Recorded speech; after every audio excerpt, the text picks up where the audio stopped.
ká sára happy Sunday náà fún gbogbo yín náà ẹjọ́ gbogbo ẹ̀yin tẹ́ lọ ṣọ́ọ̀ṣì lé ní ẹ bá mi bẹ̀ Ọlọ́run náà kó bá wa kó sí ran àwọn ẹ̀sìn mẹ́yìn náà wọ́n ti kidnap ọba kan náà ní Ìjẹ̀bú Ìmọ̀pé ọba aládé mẹ́ta of Ìmọ̀pé land Adéṣíjùbọ̀mí Ọmọ́táyọ̀ ẹ̀yìn ọba tó kù náà ìkúrò bá ń pa fún ojúgbà wàrà mi ò ń jẹ́ pé mo pòwe fún yín o òwe ló ń pa fún yín náà wọ́n tó lè kidnap ọba ṣe ni pé àwọn pípọ̀ yín náà wọ́n ti level up ṣèbí àwọn tí wọ́n mọ̀ tẹ́lẹ̀ náà ń kidnap àmọ́ ń sin wọ́n rí ń kidnap ọba torí àwọn pípọ̀ bandit ìdírí sọ ni pé ká béèrè lọ́wọ́ gọ́ọ̀mẹ̀ntì wọ́n mọ̀ bí tí àwọn ti ń rí bọ́n so tàwa ni gọ́ọ̀mẹ̀ntì àni bandit kankan ṣé kò ń ṣe gọ́ọ̀mẹ̀ntì is a banditry government kí ló dé nísìnyí náà gọ́ọ̀nà Benue Ọlọ́run ló yọ ẹ̀ náà lánàá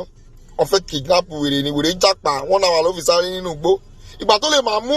àwọn pípọ̀ fẹ́ pa gọ́ọ̀nà ta ni àwọn tí ò ń ṣe gọ́ọ̀nà tí ò ń ṣe nobody ṣe pé ìlú ti dàrú Nàìjíríà wọ́n ya wèrè gan olórí burúkú ní gọ́ọ̀mẹ̀ntì wà láàrin ìgbà yìí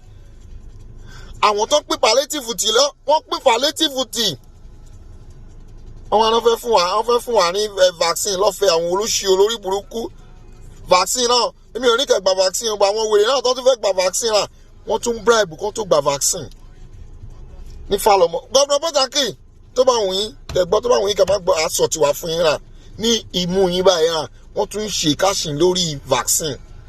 wọ́n tún máa ṣe tà ṣe wọ́n tún ń fún àwọn foreigner wọ́n tún fún ọmọ ìlú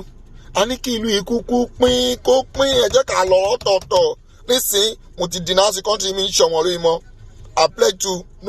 no country for now mi ò pledge sí Nàìjíríà mọ́ àwọn olùṣọ́ lórí burúkú wèrè kọ́níkàlùkù dìlú ẹ̀ mú o ẹ jẹ́ ká pín ká lọ lọ́tọ̀ọ̀tọ̀ peace.